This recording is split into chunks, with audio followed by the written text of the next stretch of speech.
No niin, tjadam! Paasipod ja Pukkaa. Ja tosiaan Paasipodissa käsitellään talous- ja talouspoliittisia aiheita hyvin laajalla tulkinnalla katsottuna. Ja ilman suodattimia, väkevilläkin mielipiteillä tarjottuna ja siitäkin syystä sitten niin kuuntelun vain ja ainoastaan omalla vastuulla. Paasipodin löydät Spotify, Apple Podcasts, YouTube. Uusi jakso aina torstaisin läpi koko kesän tosiaan. Täällä me ollaan pajalla ahkeroimassa Marian kanssa loistavien vieraiden säestämänä. Ja tosiaan, kun ei ole vieraita, niin Paasipodia juontaa maan mainio taloustieteen tohtori Sanna Kurronen, mutta tänään meillä on täällä vieraana Fingridin superasiantuntija Jussi Närhi. Jee! Tervetuloa. Kiitos, kiitos. Ilo päästä tähän podcast-maailmaankin käsiksi. Niin sä sanot, että tämä oli ensimmäisiä podcasteja sulle, että vasta 20 vyön alla vai mitä se oli? No, katsotaan miten tämä tässä lähtee. Vähitellen. Hei, ihan samalla tavalla kuin kaikkia, niin ensimmäinen suuri, tosi haastava kysymys. Kuka olet ja mistä tulet? Joo, tosiaan Jussi Närhi ja tuun tuolta Fingridiltä eli Suomen kantaverkkoyhtiöstä, missä kehitetään tätä päänsiirtokantaverkkoa ja pidetään yllä tätä Suomen sähköjärjestelmän tasapainoa. Ja siellä on nyt sitten ollut viimeiset 4 vuotta töissä asiantuntijana ja sitä ennen taustaa löytyy myös liikkeenjohdon konsultoinnista. Oikeastaan... Oletko ihan siis tällainen niin kuin supersuorittaja, siis toisin sanoen, jos sä oot ollut niin kuin liikkeenjohdon konsultoinnissa? Niin... No sieltä lähdettiin liikkeelle koulun vai penkin jälkeen. No tuta on sivuaineena, mutta energiatekniikka on niin kuin sydämessä vahvasti, että se on taustalla. Okei, no niin. Sä oot yksi niitä kuuluisista suomalaisista diplomi-insinööreistä, siis toisin sanoen. Yksi näistä. Joo, all right. Ja mistä sä tuut? Missä sä oot ponnahtanut maailmaa? No, tuolta Pohjois-Pohjanmaalta, eli tästä maatuulivoiman mekasta Suomessa, ja sieltä sitten tänne Helsinkiin ja opiskelemaan ja tutkimaan vähän, että mitä se Suomen tulevaisuus, miltä se voisi oikein näyttää niin kuin sähkö- ja energiajärjestelmän kannalta. No niin, loistavaa. Siitähän meidän on tänään tarkoitus puhua, ainakin työotsikkoon, katsotaan sitten mitä tuolla niin kuin otsikossa oikeasti lukee, mutta kantaverkko, Suomen salainen ase, kysymysmerkki. Tällainen tulokulma ja te, jotka olette kuunnellut aikaisempia Paasipodeja tai ihan muutenkin muillekin tiedoksi, niin täällä on paljon puhuttu siis tällaisesta ajatuksesta, että nyt kun ihmiskuntaa kohtaa tällainen megatrendi nimeltä tekoäly, joka vaatii tolkuttomasti laskentaa ja sitä kautta laskentakapasiteettia, siis ihan niin kuin rautaa ja kompuuttereita, mutta myöskin sähköä, niin tämä megatrendi voisi nyt olla tällainen 1000 taalan paikka Suomelle niin kuin ponnistaa takaisin satulaan ja talouskasvun saralle ja meillä kun löytyy tosiaan meidän verkossa ja Suomessa, niin 94% kaikesta sähköstä on puhdasta, joka johtaa siihen, että sellaiset datahalliyhtiöt kuin Google tai Microsoft tai muut, joilla on jotain tavoitteita tämän hiilidioksidipäästön kannalta, niin Suomi on lähestulkoon maailman ainoa paikka, minne voi tulla niitä datahalleja pyörittämään. Sitten Suomessa on maailman huipputason Siru-osaamista ja kvanttitietokoneosaamista. Se liittyy siis lähinnä tähän niin kuin, tekoäly-megatrendiin, eli paitsi sitä, että tarvitaan datahalleja, niin täällä on sellaista niin kuin keihäänkärkiosaamista niin kuin tällä numeronmurskaamissaralla. Euroopan nopein supertietokone ja mitä ikinä. Ja sitten ollaan jatkeena myös puhuttu siitä, että kun on halpaa sähköä, niin sitten voidaan tuottaa vihreätä vetyä sellaisiin applikaatioihin, joihin ei akku esimerkiksi käy, tai esimerkiksi vihreäseen teräkseen ja biobensoihin ja mitä muuta. Ja kaiken tämän mahdollistaja on paitsi ne niin kuin Vispelit ja Olkiluoto 3 ja muut ydinvoimalat ja mahdolliset tulevat ydinvoimalat, aurinkoenergialaatat sun muut, mutta nämähän ei olisi mitään, ei siis mitään, ellei sitä sähköä pystyisi siirtämään. Kyllä. Eikö se ole aika pitkä intro? Mutta mä ajattelin, että mä laitan tämän niinku tavallaan tällaiselle kartalle, koska tässä, onko se nyt edellinen tai tuleva jakso tämän jakson jälkeen niin, tai edellä, niin tosiaan siellä puhutaan näistä siruista ja kvanttitietokoneista, VTT:n superosaajan toimesta ja muuta, niin että me saadaan tavallaan näin niin kuin ikään kuin sidottua yhteen. Mutta joka tapauksessa Suomessa on kantaverkkoyhtiö nimeltä Fingrid. Kyllä.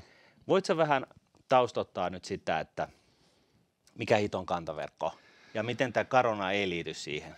No niin, tällainen helppo aloituskysymys. Eikö se nyt ole aika helppo? On. Hyvä. Ensinnäkin mä tykkäsin tästä podcastin jaksonimestä, että salainen ase siinä oli tällaista Bondi-fiilistä vähän. Kyllä. Mutta meidän linjathan näkyy tuolla Suomen maalla aika hyvin, eli ne on näitä isoja 400 kilovoltin siirtoverkkoja, eli ne kaikista isoimmat johdot, mitä tulee etenkin pohjois-etelä-suunnassa, on sitten meidän. Mutta kato, kun maallikot ei tajuu, niin sen takia niin mä ajattelin, että tämä on vähän niin kuin tällainen salainen ase, että no joo, ei mennä siihen. Jatka vaan. Joo, mutta ne näkyy oikein hyvin ja koitetaan siis kehittää Suomea siihen suuntaan, että saadaan yhteiskunta sähköistymään, päästään sitä kautta päästöistä eroon ja saadaan sitten tätä talouskasvua aikaan. Eli saadaan liitettyä tänne sitten uutta puhdasta sähkön tuotantoa, tuulivoimaa, aurinkovoimaa ja siirrettyy se sitten etenkin isoille teollisille kuluttajille, mutta myös sitten kaupunkeihin ihan tavan kansalaisille. Joo. Onko tässä niin kuin, puhutaanko sähköverkosta nykyään strategisena resurssina?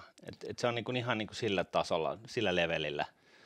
Kyllä se taitaa olla, että yksikön nimikin on strateginen verkkosuunnittelu, joten kyllähän se on niin kuin yksi tällainen ihan niin kuin sanotaan, jos puhutaan puusta, niin me ollaan se puun runko ja sitten Caruna, Elenia ja muut jakeluverkkoyhtiöt on sitten niitä oksia, jotka siitä rungosta tulee, että me ollaan ihan siinä ytimessä niin sanotusti. Oletteko te suorastaan se kanta? Niin, tämä sähkön tällainen valtatie voisi puhua näin. Joo. Yes. Ja miten tämä siis niin kuin roolina eroaa esimerkiksi jostain suruisan kuuluisesta Carunasta? Mikä on niin kuin siis se Fingridin niin kuin funktio? Onko se vaan, että se ylläpitää vaan tosi paksua kaapelia vai onko siinä jotain luvitusta tai jotain tällaista? Mitä tämä strategia tarkoittaa? No sanotaan, että me koitetaan katsoa valtakunnan tasolla tätä kehitystä ja nimenomaan katsoa, että valtakunnan tasolla se sähkö siirtyy paikasta toiseen ja myös sitten ihan ulkomaita myötä, eli kehitetään myös ulkomaanyhteyksiä. Ja eroaa siten, että meille liittyy sitten nämä nimenomaan isot, vaikka tuuli, aurinkopuistot ja sitten isot teolliset hankkeet. Eli se, millä saadaan sitten Suomeen niin kasvua aikaan. Eli siis ne tolkuttoman isot tuulipuistot, jotka on jossain mailla tai merillä, ydinvoimalat, kaikki nämä, siis tuottajat. Kyllä. Ja sitten toisaalta niin kuin ostajat. Niin kuin, mihin me voidaan nyt, meillä olisi tarvetta tällaiselle 6 terawattitunnille tässä näin niin kuin vuositarve, että voidaanko me laittaa tämä niin kuin meidän tehas pyhtyy ihan mihin tahansa vai onko se sitten niin, että te käytännössä kerroitte, että ei käy, että tuossa on niin kuin mahdolliset tontit. Yleensä nämä isoimmat toimijat tulee tosiaan meiltä kyselemään ja tosiaan nyt on 400 gigawattia edestä sitten uusiutuvaa tuuli- ja aurinkovoimakyselyitä, mikä siis vastaa noin 15-20 kertaa sitä, mitä Suomessa nykyään on yhteensä tuotantokapasiteettia. Sitten tällaiset isot teolliset toimijat, niitäkin on 60 gigawattia edestä, mikä vastaa 4 kertaa sitä, mikä on nykyään niin kuin huippukulutus Suomessa. Miten nämä liittyy terawattitunteihin, nämä 400 gigawattia ja 60? Niistä saadaan sitten niitä terawattitunteja aikaan, kun nämä liittyy. Eli se on se voima, se on niin kuin se teho, joka menee siihen putkeen tai siis kaapeliin. Ja sitten sitä, että paljonko sitä voimaa siellä kaapelissa mennyt, niin se on se terawattitunti. Kyllä, just näin. Ja me katsotaan nyt, että varaudutaan sellaiseen, että Suomen sähkönkulutus tuplaantuisi vuoteen 2035 mennessä. Ja sitten katsotaan, että vuoteen 2040 mennessä tällaisia erilaisia skenaarioita, missä jopa kolminkertaistus nykyisestä sähkön kulutus, ja sillä saataisiin sitten tämä sähköistynyt ja myös kilpailukykyinen Suomi sitten ihan nousuun. No, mitä sä sanot siitä, kun nyt mennään vähän palataan näihin aiheisiin vielä, mutta siitä kun heti kärkeen datahalleja tulee, tänne Kyllä. investoidaan miljardikaupalla, siis jotkut yksittäiset firmat niin kuin kymmeniä miljardeja, siis kun lasketaan kaikki eri datahallit yhteen ja mitä ne on tänne jo aikaisemmin tehnyt ja tuottanut tai siis investoinut ja muuta, niin onko tämä niin kuin huono juttu? Päinvastoin, sehän on niin Suomelle iso mahdollisuus, että sanoisin, että meillä on kaikki avaimet käsissä siihen, että saadaan sekä niin sähköistettyä tämä nykyinen teollisuus, sitä kautta päästöistä eroon ja sitten houkuteltua tätä uutta teollisuutta, datakeskuksia, vähän pidemmällä aikavälillä etenkin vetyteollisuutta enemmän ja enemmän. Ja saadaan sitä kautta uutta oikeaa teollisuutta Suomeen, joka luo sitten työpaikkoja ja hyvinvointia laajemminkin. Eli se nykyinen teollisuus, niin se ei ole 100% sähköllä kulkeva vielä, niin se siirtyy siihen, koska se on puhtaampaa. Siellä käytetään jotain pieniä, kivihiilivoimaloita vai mitä? No siellä käytetään vielä etenkin tällaisen lämmön höyryn tuotantoon fossiilisia polttoaineita, niin näissä sitten voidaan sähköistää ja päästään sitten käyttämään sitä puhdasta sähköä. Just, eli olemassa oleva teollisuus sähköistyy, sitten tulee niin kuin datahalli, joka surffailee tällä tekoälyn megatrendillä, joka on vasta tehnyt niin kuin tekemässä tuloaan, siis joku ChatGPT ei kerro vielä koko tarinaa, ja sitten niin kuin, jatkeena niin sitten vaikka mitä, eli jotain vihreän teräksen tuotantoa. Kyllä. Sähköpolttoaineita. Biobensoja, niin kuin mä sen kutsuin. Kyllä. Ja näin. Eli no nyt tulee ensimmäinen johdatteleva kysymys, koska tämä ei ollut sovittu. Hän vastasi ihan oikeasti niin kuin vilpittömästi näin, eikö? Mä en ollut sanonut, että datahallinta on huono juttu tai hyvä juttu, mutta mä oon sanottanut sen niin, että me tarvitaan sähkön ostajia, jotta nämä kaikki projektit, jotka on tuolla odottelemassa tai niin kuin tekeillä tai eri asteissa niin toteutumassa, niin että ne toteutuu. Just näin, eli kulutus ja tuotantohan menee aika lailla käsi kädessä ja nimenomaan nämä uudet, sanotaan sitten kulutusinvestointeja, on se sitten datakeskuksiin, vedyn tuotantoon, niin nämä toimii sitten yleensä myös sähkön ostajina ja tekee tällaisia pitkäaikaisia sähköostosopimuksia, jolla sitten saadaan taas investoinnit sinne sähkön tuotantopuolelle etenemään ja näiden pitääkin kulkea tälleen käsi kädessä eteenpäin, jotta sähkön hinta pysyy edullisena, pysyy se Suomen niin kilpailukyky suhteessa etenkin sitten muihin Euroopan maihin ja saadaan niitä investointeja tänne.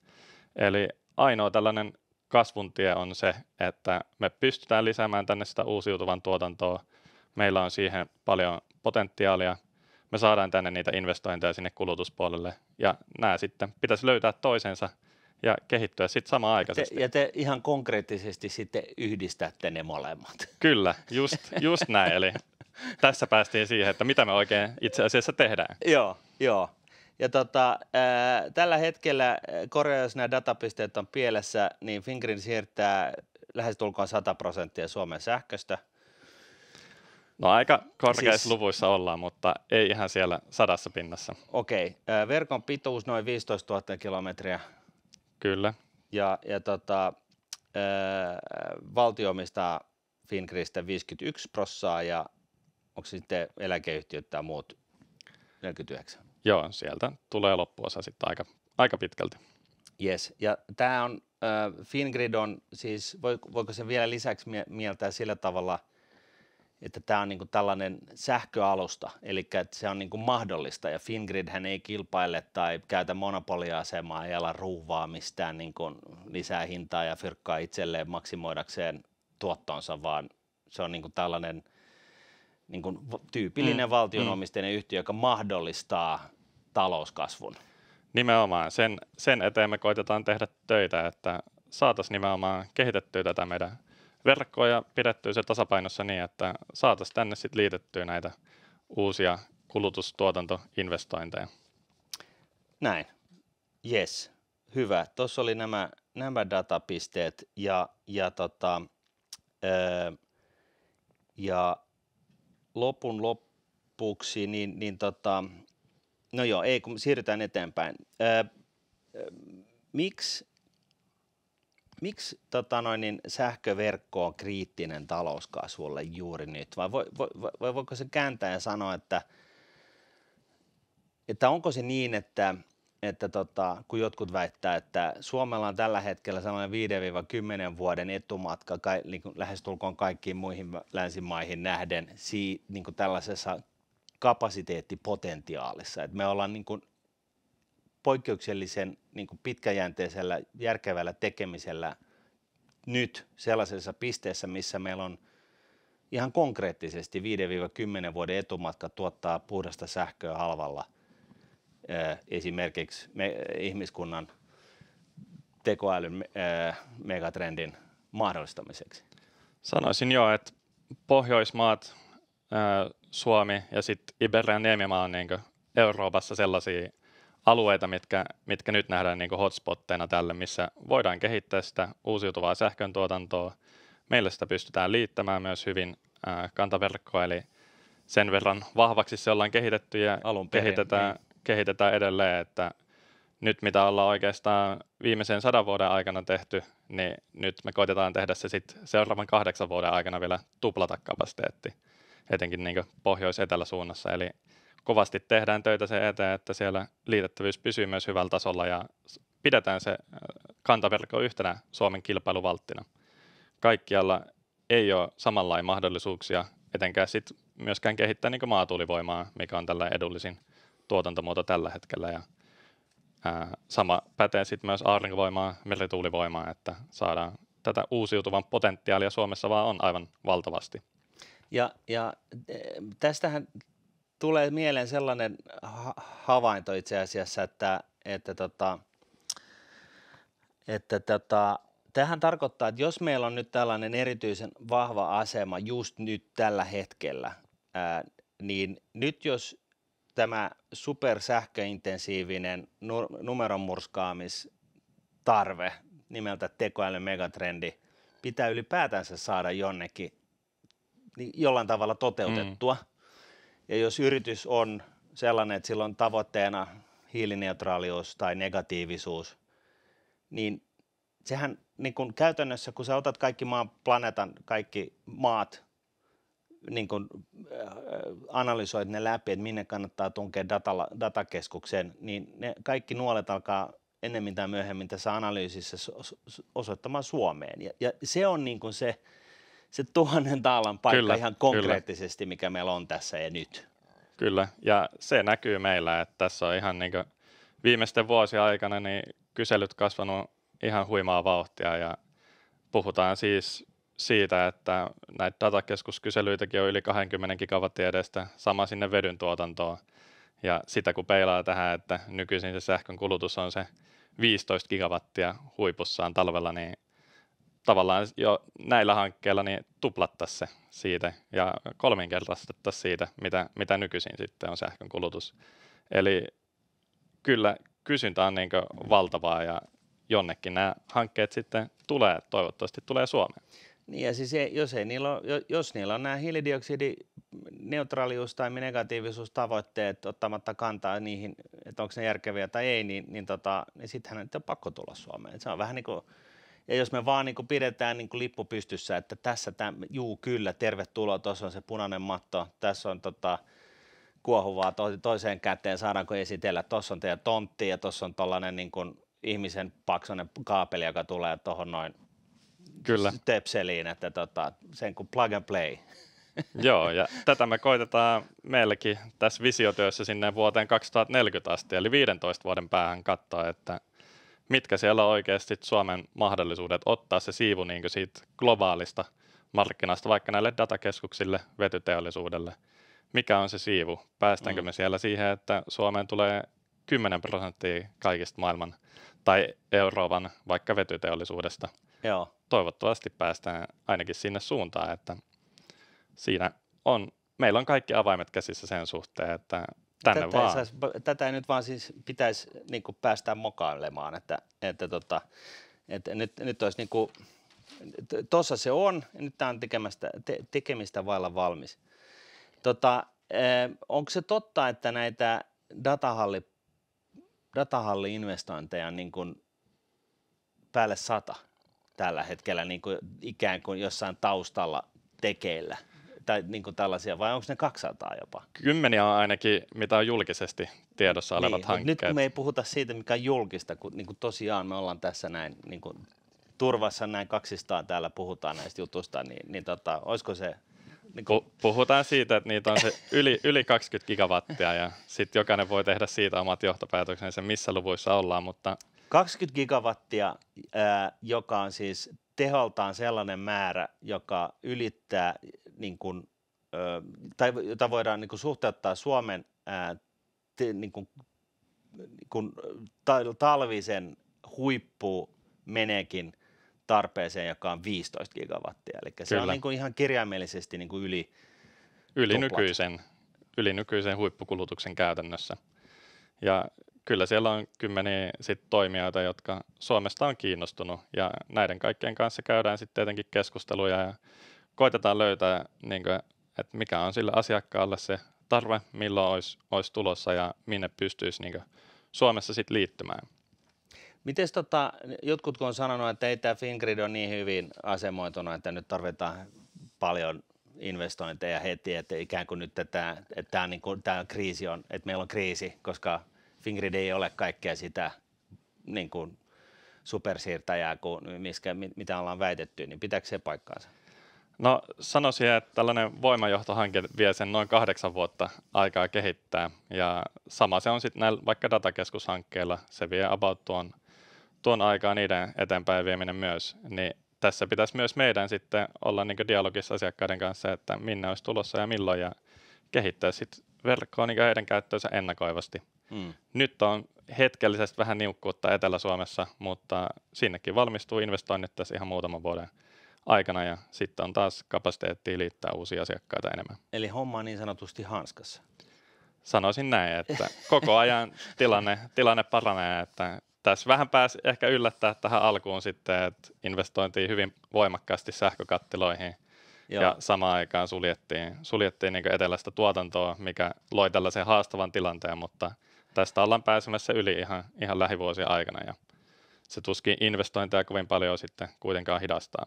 Niin, koska niissä kestää joka tapauksessa aikansa. Kyllä. Sähkökattila on siis tässä, onko tämä niin kuin, tarkoittaako tämä sitä, kuten esimerkiksi Helen, että kun niillä oli tällainen hiilikasavoimala, niin lopetettiin se hiilikasavoimalla ja niin kuin tehdään sähkökattilalla se lämmin vesi kaukolämpöjärjestelmää. Joo, nimenomaan näin. Eli sähköistettiin käytännössä tämä lämmöntuotanto ja päästiin siten näistä fossiilisista polttoaineista eroon.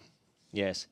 No ei mennä siihen, onko pienydinvoimalat kova juttu vai ei, koska mä ymmärrän, että sun on hyvä olla siis lähdeneutraali.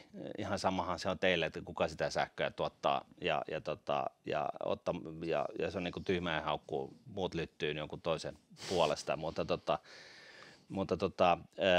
nyt toivon mukaan niin istuva hallitus niin saa ensi vuoden loppuun mennessä niin kuin nämä tyyppihyväksynnät tällaisille pienydinvoimaloille läpi, tai siis sen, että se mahdollistaa tyyppihyväksynnät Suomessa, niin se sitten mahdollisesti saisi myös sillä puolella asioita tapahtumaan. Tämä on siis lähinnä tällainen kommentti. Joo, tuohon voin kommentoida, että etenkin kaikki uusi tuotanto tänne Etelä-Suomen alueelle, mikä on hyvin tällainen kulutuspainotteinen alue, niin on kyllä hyvinkin tervetullutta meidän puolesta, että helpottaa meidän tällaisia tilanteita myös. Tässä kun puhuttiin just näistä kantaverkko tavallaan investointimagneettina, niin niin kun tänne nyt kuitenkin investoidaan ihan tolkuttomasti. Google muun muassa osti sen, oliko se 14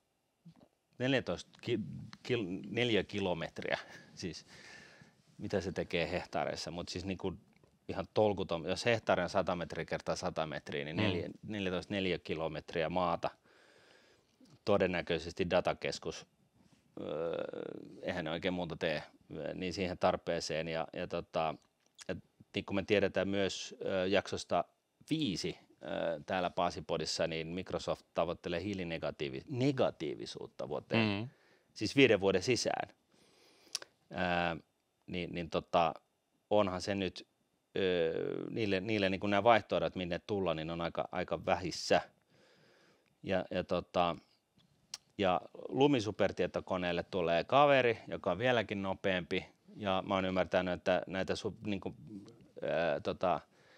binäärisiä supertietokoneita ajetaan rinnan kvanttitietokoneiden kanssa, että saadaan niin kuin kaikki mahdollinen teho irti, no nehän nyt ei nyt vie sellaisella teollisuustasolla sähköä, mutta syöhän nekin jotain. Miten sitten tämä meidän huoltovarmuus, tai niin, tässä on niinku sellainen huomio, että okei, no mitä sitten, jos me saadaan paljon investointeja tänne ja me tuotetaan paljon enemmän sähköä, kun kaikki niinku uusi tuotettu sähkö menee johonkin tekemiseen, että so what, et niinku minä olen tällaisen omakotitalon omistaja, että minun on ihan sama, kunhan se sähköhinta pysyy alhaalla. Mutta siinä ehkä sellainen huomio, että se pointti on just se, että aina kun investoidaan, niin se tarkoittaa, että täällä se raha tulee tänne tekemään jotain. Kyllä. Ja sitä kautta, kun se tekee jotain, niin se tarjoaa työpaikkoja, verotuloja ja muita tilaisuuksia. Ja sitten jatkeena tässä sähkössä, niin tosiaan niin kuin sekin, että jos me saataisiin tänne tällainen osaamiskeskittymä syntymään näiden. Nimenomaan, ja sen vielä sanoisin, että kasvu nimenomaan niin riippuu hyvin paljon sitten tästä Suomen kilpailukyvystä tässä niin kuin puhtaan sähkön tuottamisessa ja siinä, että kuinka sitä pystytään lisäämään Suomeen ja saadaan sitä kautta niitä nimenomaan sähköintensiivistä teollisuutta, mikä luo sitten näitä työpaikkoja ja sitä kautta tuloja valtiolle ja hyvinvointia laajemminkin. Ja se on ihan keskeisessä osassa sitten, että ei vesitetä sitä, että saadaan tänne sitä uusiutuvaa tuotantoa ja investointeja sinne puolelle. Ja sitten myös investointeja sitä kautta sähkövarastoihin, säätövoimaan, jolla saadaan sitten tasapainotettua osaltaan tätä sähköjärjestelmää ja pidettyä valot päällä valtakunnassa. Mitä nämä on nämä tällaiset säätövoimaratkaisut? Mitä ne on? Siis ihan konkreettisesti, siis tällaisella niin kuin valtiollisella tasolla tai valtakunnallisella tasolla, niin mitä ne on käytännössä? Onko ne sitä, että kaikki iskee Teslansa kiinni verkkoon ja sieltä imetään sähköä silloin, kun tulee piikkiä? Se on sitten enemmän tätä kulutusjoustopuolta, että saadaan niin kuin sieltäkin sitten kuluttajilta, teollisuudelta kulutusjousto, eli kulutusta alemmas silloin, kun sähkön hinta on ylhäällä. Sitten taas vastaavasti niin tämä säätövoima niin voi olla tällaista huippuvoimaa, niin kuin moottorivoimalaitoksia, vastaavia ihan niin kuin tuotantoa. Siellä voidaan käyttää myös sit, jatkossa jotenkin puhtaita polttoaineita, biokaasua, sähköllä tuotettua nimenomaan tällaista e-metaania, joka on niin vedystä jatkojalosteita tai vastaavaa. Eli näillä sitten saadaan niin tasapainotettua sitä uusiutuvan tuotantoa osaltaan vastaamaan siihen kulutukseen. Eli tavallaan, niin kuin, jos mietitään näin, että vesivoimalla on aikaisemmin ollut tällainen niin kuin perinteinen sähkön tuotanton joustomekanismi, että kun sähkön hinta on alhainen, niin ei päästetä niin paljon vettä altaasta, ja sitten kun se nousee niin kuin kipupisteeseen, niin sitten tehdään ja tuotetaan sitä sähköä. Niin vähän niin kuin samalla tavalla niin on tällaisia niin kuin, vaihtoehtoisia menetelmiä, jolla sitten saadaan tätä joustoa aikaiseksi. Meillä, mä en tiedä, onko se tämän jakson edellä tai takana, mutta kuitenkin niin täällä kävi Blaster Green Steelin maajohtaja ja kertoi just siitä, että tarkoituksena olisi niin kuin tuottaa tontilla niin kuin omaa vetyä ja sitä pystyttäisiin tuottaa. Oliko se niin, että se oli kuunnelkaa se jakso, mutta oliko se niin, että niin kuin niillä olisi niin kuin parin viikon edestä pystyy tuottaa vetyä siihen niin kuin vihreän teräksen tuotantoon niin kuin buffertia. Niin kuin jos sähköhinta nousee, niin voi lopettaa sen yltiömäisen sähkön käytön ja sillä tavalla synnyttää sellaista joustoa siihen tekemiseen. Nimenomaan näin. Tämä on hyvin keskeinen sitten tälle, että saadaan hyödynnettyä se uusiutuva, joka kuitenkin luonteeltaan on niin vaihtelevaa sit tuulisuuden tai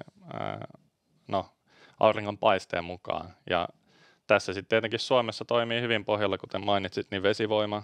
Meillä on myös sitten tätä yhteistuotantoa tällaisilla CHP-laitoksilla, sähkö- ja lämmöntuotantoa.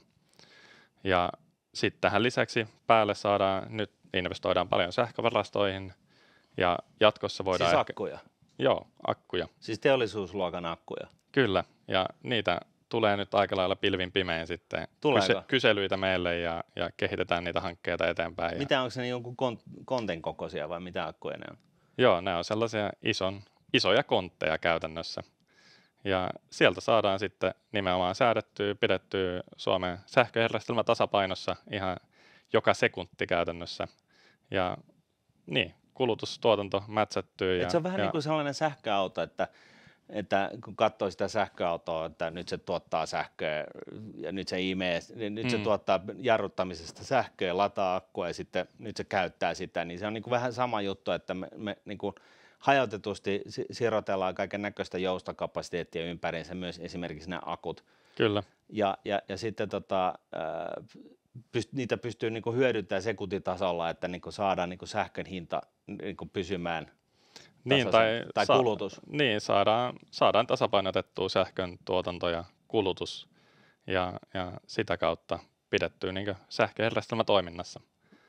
Just näin. Ja ehkä tässä myöskin tällaisena, jos on omakotitalo hattu päässä, niin kuin mitä se mua kiinnostaa, niin mitä Suomessa tehdään, niin ajattelumalli, niin onhan se niinkin, että jos meillä tällä hetkellä on se suunnilleen 84 terawattitunti niin kuin vuosittainen sähköntuotanto, niin jos se on tuplat isompi, niin se joustaa paljon enemmän sitten niin kuin myöskin niin kuin ylipäätään, se koko järjestelmä joustaa enemmän, että siinä on enemmän redundanssia, siis tällaista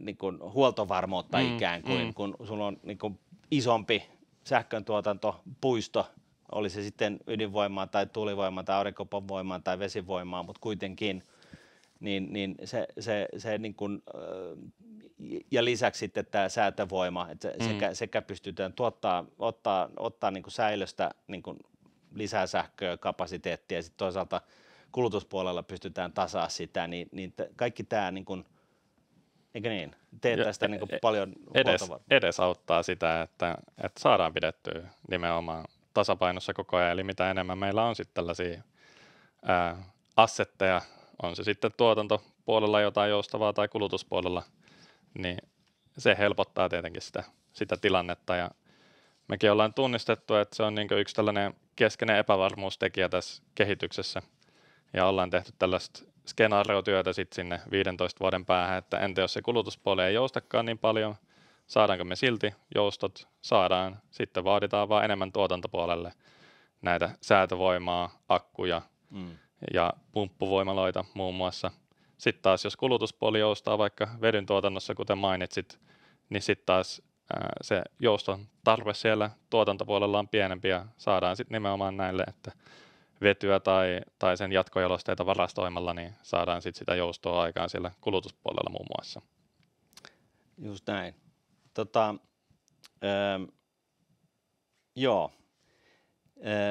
Tässä puhutaan myös, niin kuin tässä oli datapiste, minkä mä unohdin nostaa esille, mutta tässä puhutaan myös siitä, että yksi iso datakeskus niin käyttää suurille yhtä paljon sähköä kuin keskikokoinen suomalaiskaupunki, ja tekoälysovellusten globaali energiantarve kasvaa jopa 30% vuodessa, ja nyt puhutaan sitä globaalista.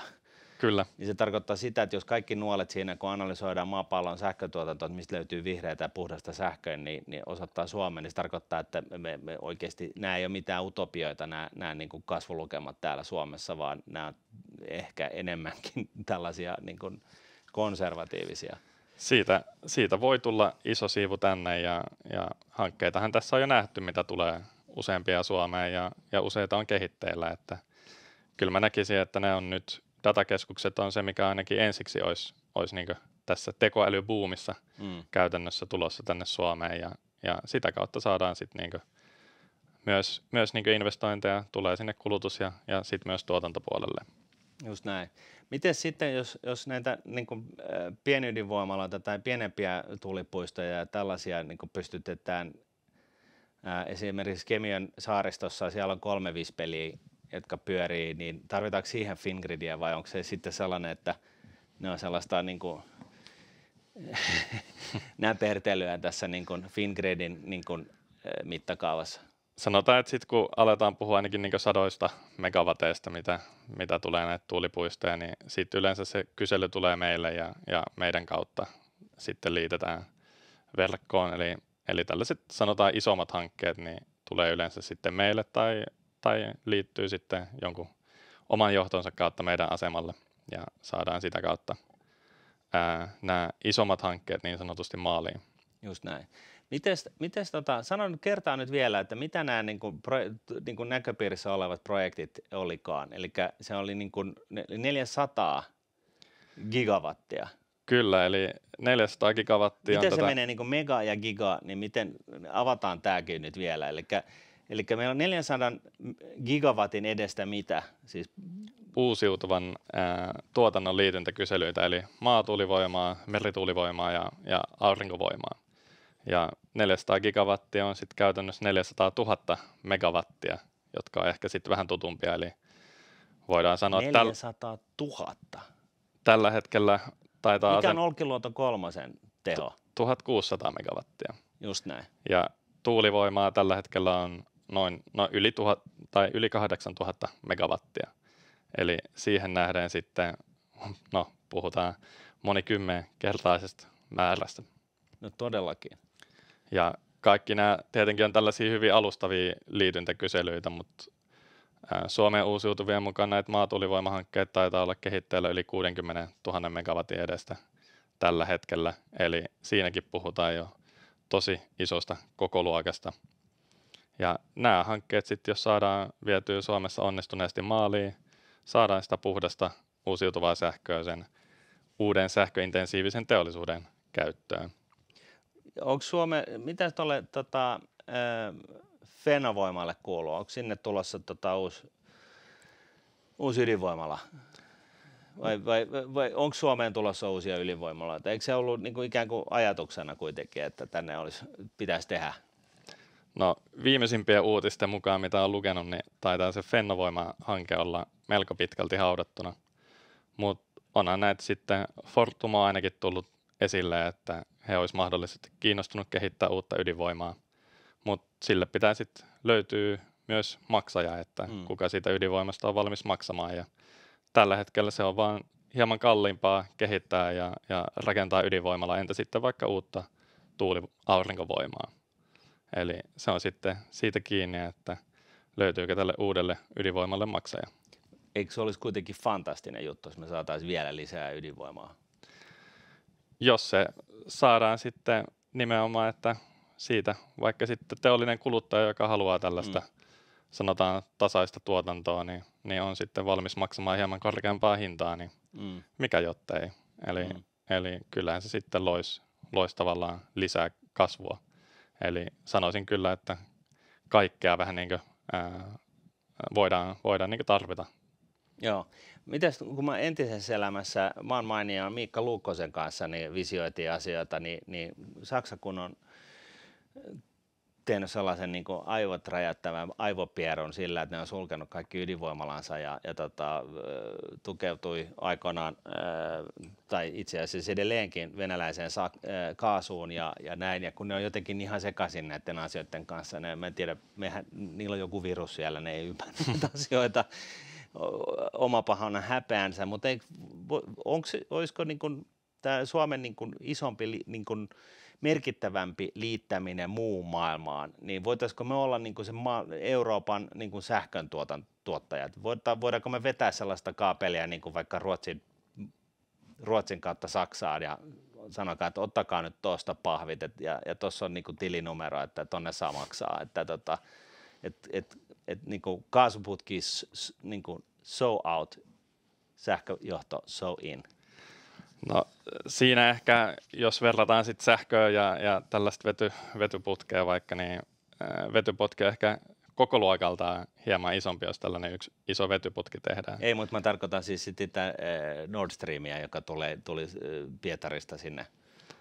Niin, ja tästä päästään sitten ehkä siihen, että jos sähköstä tai tehdään tällainen sähkökaapeli, niin niitä kaapeleita saisi sitten olla useampia ja ne on aika kalliita myös vetää sinne merenpohjaan etenkin, niin en näe ehkä tällaista niin tulevaisuutta, mutta kehitetään toki niin naapurimaihin näitä yhteyksiä ja sitä kautta saadaan niin kaikki hyötyy siitä, että ollaan niin yhä tiiviimmin yhdessä, niin eurooppalainen sähköjärjestelmä on integroitunut, kaikki hyötyy siitä. Jos meillä ei vaikka tuule, Ruotsissa tuulee, saadaan tuotua sieltä vaikka vesivoimaa hyvin säätökykyistä tänne Suomeen tällaisia tilanteita varten. Ja sama toimii sitten myös Baltian suuntaan osaltaan. Niin. Ja siis huhut kertoo, että sun ei tarvitse tätä kommentoida, mutta huhut kertoo, että ruotsalaiset on erityisen lirissä tämän sähkön tuotannon kanssa ihan senkin takia, että niillä on 3 ydinvoimalaa, jotka kaikki enemmän tai vähemmän niin kuin elämänkaarensa lopussa. Ja sitten lisäksi niin ne on sulkenut muutaman. Ja sitten ne ei pysty siirtämään sähköä niin kuin Pohjois-Ruotsista Etelä-Ruotsiin esimerkiksi. Niin kun nämä nyt on tällaisia tonareita, eikö me voida vähän auttaa niitä? Että jos me nyt esimerkiksi hoidetaan tämä meidän oma tontti niin kuin tosi hyvin, niin eikö nyt tuosta jostain merenkurun yli voisi vetää joku kaapeli, että imekää siitä ja maksakaa tonne. No tällä hetkellä ollaan nimenomaan aloitettu kehittää heidän kanssaan uutta tällaista Fennoskan 3 yhteyttä, joka olisi sitten valmis ehkä 2030-luvun loppupuolella tai vastaavaa.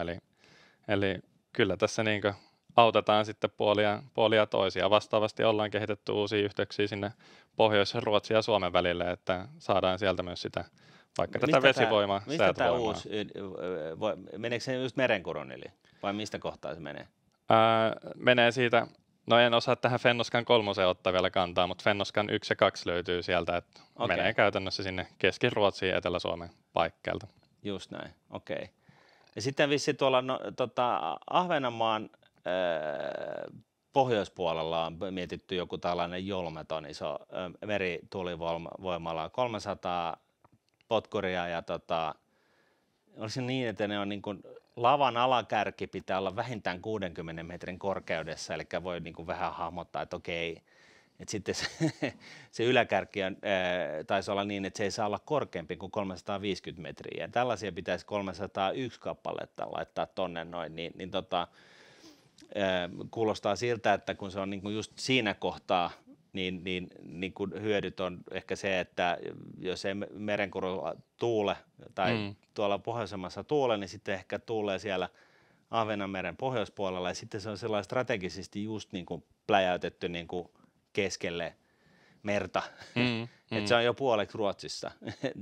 Et periaatteessa niin se voisi niin kuin sitten syöttää kumpaankin suuntaan, mutta joka tapauksessa niin sehän tarkoittaa sitä, että jos me myydään sähköä muualle. Jos me oltaisiin niin kuin tällainen niin kuin vihreän sähkön supersuurvalta ja meillä on niin kuin kaapeleita nyt vaikka nyt lähimaastoon, eli Ruotsiin ja Baltiaan, niin sehän on vientiä, eikö? Kyllä, osaltaan sitä ja mahdollistaa sen, että saadaan niin kuin sitä uutta joustoa tavallaan siihen järjestelmään myös näiden kaapeliyhteyksien ja ulkomaanyhteyksien myötä, mikä sitten mahdollistaa taas, että saadaan liitettyä uudestaan niin kuin lisää tuotantoa ja vastaavaa ja näin se vaan niin kuin toimii ja näkisin, että kaikki hyötyy näistä yhteyksistä tässä.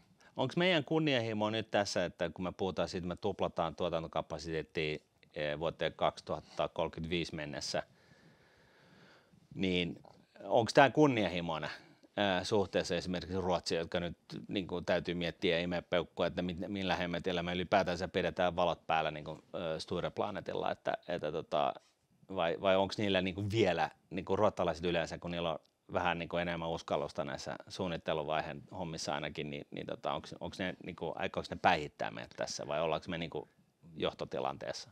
Kuka johtaa?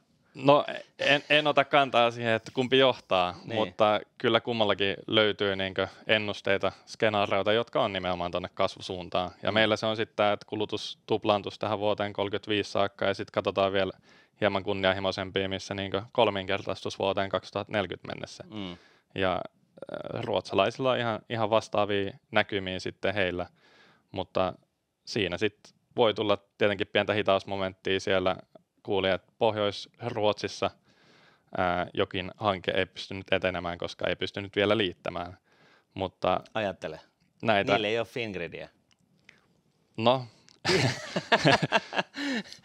No joo, mutta siis ne ei pystynyt liittämään sitä, niin se hanke ei etene. Eikö se ole myöskin niin, että jos me nyt vedettäisiin niin kuin sillain, että tuplaamisen sijasta niin kuin nelinkertaistetaan tämä meidän kapasiteetti ja me vedetään yksi tollainen, mikä se oli se yhteys, Fennoskan niin kaapelimalja tosi paksu, vedettäisiin tuonne Ruotsiin, niin sehän sitten niin kuin tuhoaa kaikkien niiden niin kuin, uusien tuotantolaitosten niin kuin kaupalliset niin kuin mahdollisuudet, kun me ollaan niin hemmetin ylivoimaisesti siellä jo niin kuin paikan päällä. Me voidaan vähän niin kuin polkumyydä sinne, niin kuin, ei saada niin kuin projekteja käyntiin. Mä näkisin tämän ehkä vähän toisin, että sitten taas nimenomaan vaikka jos siellä tuulivoimaa sanotaan kehitettäisiin tai vastaavaa, niin se voi olla vaikka, että siellä Pohjois-Ruotsissa niin tuulivoima tuulee hieman eri aikaan kuin taas Suomessa ja sitten me saadaan niin kuin tasapainotettua nimenomaan näillä linkeillä ja yhteyksillä siihen puolia ja toisia, että molemmilla on sitten tätä edullista sähköä hyvin paljon saatavilla. En näkisi tätä mitenkään kilpailutilanteena heitä vastaan, että pikemminkin näkisin ennemmin, että molemmissa maissa niin investoinnit kukoistaa ja saadaan niin kuin sanotaan luotua Pohjoismaista sitten yhdessä vaikka tällainen puhtaan sähkön mekka, jossa saadaan sitten sähköintensiiviset teollisuusinvestoinnit tänne ja sitä kautta niin kuin kasvua aikaan tässä laajemminkin, että itse näkisin mieluusti ainakin näin tapahtumaan. No sä oot Fingridin mies ja totta kai sun täytyy vähän himmailla näissä jutuissa, mutta kun mä oon tällainen niin kun, vastuuton poliitikko, niin mä voin piirtää vähän isommalla pensselillä, mutta siis joka tapauksessa niin se pointtihan, joka ollee totta, niin on se, että meillä on se 5-10 vuoden etumatka ainakin ruotsalaisiin nähden, eli meillä on hyvä asema tässä näin. Ja me siinä mielessä niin nyt kannattaa vaan takoon, kun rautaan kuumaa, eikö niin? Saada vaan tänne niin kuin tolkuttomasti sähkön ostajia, ja jotka siis käytännössä ostaa sitä sähköä. Ne sovitaan, että vuonna 2030 me ostetaan teiltä niin paljon sähköä, ja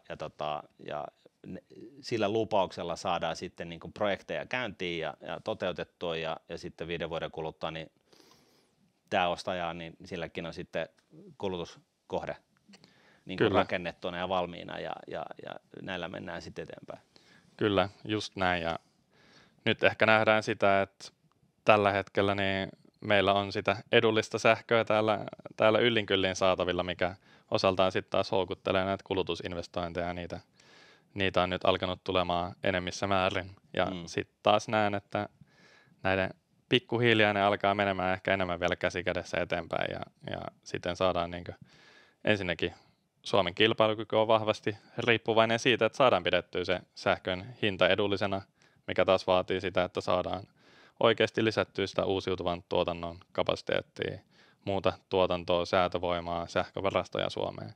Eli kaikkia tarvitaan tähän ja yhdessähän tämä pitää niin kuin tehdä, että me koitetaan olla se alusta, joka sitten mahdollistaa tätä kasvua. Koitetaan katsoa erilaisia skenaarioita, että minne näitä investointeja, hankkeita on tulossa, kuinka saadaan sitten sähköiseltä tuotantopuolelta sinne kulutuspuolelle vietyy läpi ja pidettyy samaan aikaan vielä valot päällä valtakunnassa. Tämä on tällainen aikamoinen palapeli. Se on vähän sellainen kujanjuoksu, että niin nopeasti halutaan kasvattaa sitä sähkön sekä tuotantoa että kulutusta. Ja nämä pitäisi mennä niin kuin suunnilleen ajoittaa sillä tavalla, että ne menee niin kuin käsi kädessä nätisti, että sähköhinta pysyy samana koko ajan, vaikka kapasiteetti moninkertaistuu. Kyllä. Ja tähän taisi meidän yksi johtaja todeta, että ennen oli ehkä sellainen 1000 palan palapeli ja nyt on ehkä sellainen 100 000 palan palapeli ja pitää aika lailla paikkaansa sitten, kun katsoo, että kuinka paljon näitä kyselyitä meillekin sitten tulee. Näin on. Eli toisin sanoen tarvitaan sitä suomalaista diplomi-insinööriä tässä nyt sitten niin kuin, laskeskelemaan tätä sähkön logistiikkaa niin kuin oikein vimpan päälle kohdilleen, että ei koneesta olla tökkiä eikä kasvukaan siinä sivussa. Kyllä, ja kaikkia muitakin, että kaikkia osaajia tarvitaan tähän niin kuin maaliin viemiseen. No niin, hyvä. Tuohon on hyvä lopettaa. Me tarvitaan meitä kaikkia Suomen talouskasvun maaliin viemiseen tai alulle laittamiseen tai isosti kasvuuralle ainakin siirtämiseen. Siihen tarkoittaa siis sitä, että se on niin kuin hyvä, jos me ei kiusata toisiamme täällä Suomenmaalla asioiden niin kuin hidastamiseksi, vaan itse asiassa nähtäisiin niin kuin enemmänkin tällaisena niin kuin, kunnia-asiana, että vauhditetaan niin kuin meidän yhteisen hyvän syntyä, ja siinä Fingrid on kuin hämähäkin sietti niin kuin keskellä siinä keskipisteessä tätä Suomen talouskasvun mahdollistajana, Suomen salainen talouskasvun ase. Salainen ase voi näinkin sanoa. Noniin, hyvä. Näin, siellä oli se jakso Fingridistä, ja tosiaan mitä ajatuksia tämä herätti. Tämä taitaa tulla heinäkuussa ulos tämä jakso, niin onko aurinko paistanut, onko hyvät fiilikset, syntyykö tästä jaksosta ajatuksia. Laittakaa kommenttikenttään viestejä, palautteita tulemaan. Paasipodit@gmail-osoitteeseenkin pystyy laittaa, ja laittakaa myös tämä jakso tai itse asiassa tämä koko Paasipodi seurantaan, niin noi kaverit, jotka vetää muita podeja ei kiusaa niin ihan niin rankasti. Mutta pidemmittä puheitta, kiitos Jussi Närhi Fingridiltä, kun tulit. Tämä oli äärimmäisen hyvä jakso, saatiin vähän niin sanotusti lihaa luiden ympärille ja oikeaa tietämystä meidänkin kuulijoille tarjottua. Kiitos. Kiitos ja moi moi.